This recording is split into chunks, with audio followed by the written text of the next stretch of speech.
séquence vidéo de la série Comment booster votre PME avant session. Aujourd'hui, 6e chapitre, les 4 ressources clés de votre modèle économique. Vous allez reconsidérer les 4 principaux types de ressources que vous pouvez avoir intérêt à maîtriser pour assurer la réalisation de votre proposition de valeur. Pour cela, nous allons répondre à 2 questions. Quelles sont les ressources clés pour créer et délivrer votre valeur ajoutée?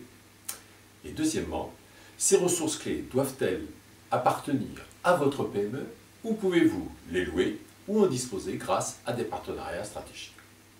Premièrement, donc, les actifs physiques, souvent une barrière en termes d'investissement financier. Premièrement, les actifs de production. A priori, un actif de production a intérêt à être situé le plus près possible de son marché cible. Mais la mondialisation des échanges a montré qu'il pouvait en être autrement, avec des partenaires lointains et néanmoins très réactifs. Tout dépend de la valeur ajoutée contenue dans votre produit-service. Exemple, la stratégie industrielle d'Apple, aucun actif physique de production détenu pour la fabrication de ses produits, toute la fabrication sous-traitée en Corée. Deuxièmement, les actifs logistiques. Dans le domaine de la distribution, du négoce, les actifs logistiques sont clés pour garantir la qualité de service aux clients. Mais en fait, plus que sa capacité à le livrer dans des bonnes conditions, de qualité, de coût, de délai, le distributeur cherche à maîtriser sa relation client. Un exemple très connu est celui d'Amazon, qui a très fortement investi, certes, dans sa chaîne logistique, mais aussi dans sa base de connaissances clients. Troisièmement, les actifs d'infrastructure. Ce sont les équivalents des actifs de production industrielle. Tous les métiers d'accès aux énergies en sont un exemple. Et cela a été vrai aussi longtemps pour les télécommunications. Mais de moins en moins aujourd'hui, comme le montre un certain nombre d'opérateurs téléphoniques. Le cas le plus récent est celui de Free Mobile, qui ne possède pas la majorité de son réseau. Par contre, Apple a investi en propre pour maîtriser sa plateforme Internet iTunes. Maintenant, les ressources intellectuelles, deuxième type d'actifs. Ceci pour défendre la création de valeur. Premièrement, les marques.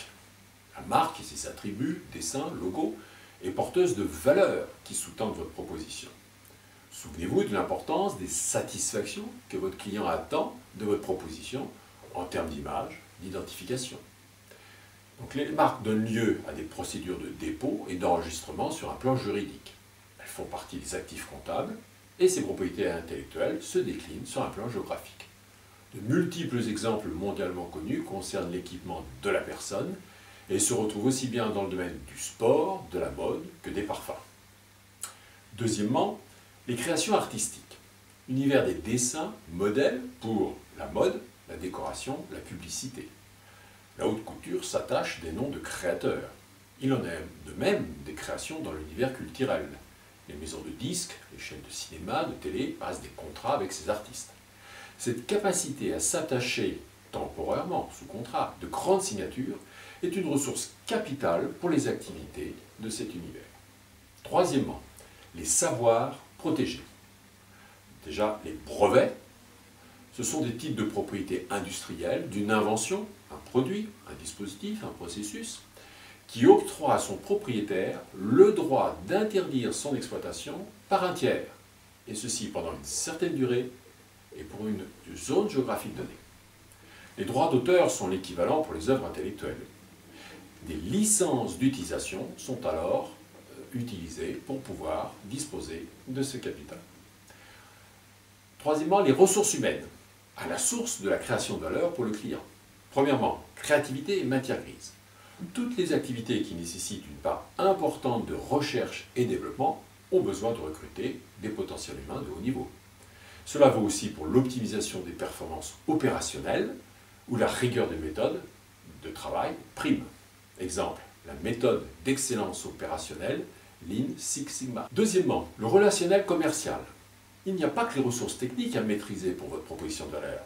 La qualité d'une force commerciale peut également être capitale dans votre modèle économique.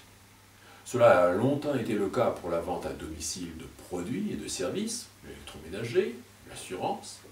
Aujourd'hui, ce sont les ventes à domicile d'indépendants, les contrats VDI, ou vente en réunion qui ont le vent en poupe. Cette dernière formule illustre d'ailleurs bien le recours possible à des partenaires stratégiques de votre PME et pour lequel le coût est entièrement variable et lié à la performance. La rémunération est liée au résultat. Enfin, quatrième type, d'actif, les capacités de prêt et de leasing. Un fort levier d'accès aux clients. Premièrement, les capacités de financement. Cette ressource a toujours été déterminante pour les industriels de l'équipement professionnel, les flottes automobiles, de poids lourds, les installations informatiques. Comme ces équipements sont fort coûteux, beaucoup de grandes marques ont fait de leur capacité à financer l'achat du client une arme concurrentielle redoutable. Ces grandes marques arrivent à négocier auprès des établissements financiers des capacités de crédit en gros, ou bien même érigent de véritables filiales de crédit pour réaliser ces crédits elles-mêmes.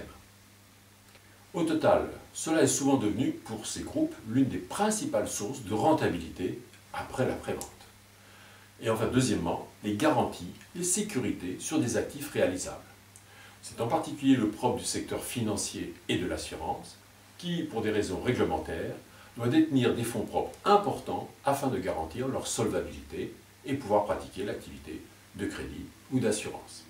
Les placements immobiliers sont souvent l'un des principaux actifs détenus. Conclusion, détenir en propre ces ressources clés, les louer ou passer des contrats avec des partenaires. Tout dépend de votre criticité de savoir-faire dans votre entreprise par rapport à la proposition de valeur et au segment de clients que vous ciblez. Action, passez en revue toutes vos ressources et posez-vous la question de la faisabilité d'autres solutions possibles. Et si vous décidez de les posséder en interne, alors rendez-les inimitables, comme un secret de fabrique, qu'il soit brevetable ou non. Voilà pour aujourd'hui. La semaine prochaine, chapitre numéro 7, quelles sont vos activités clés pour réaliser votre proposition à valeur ajoutée? Merci pour votre attention. N'hésitez pas à réagir et à poser vos questions. À la semaine prochaine, Jacques Jourdi.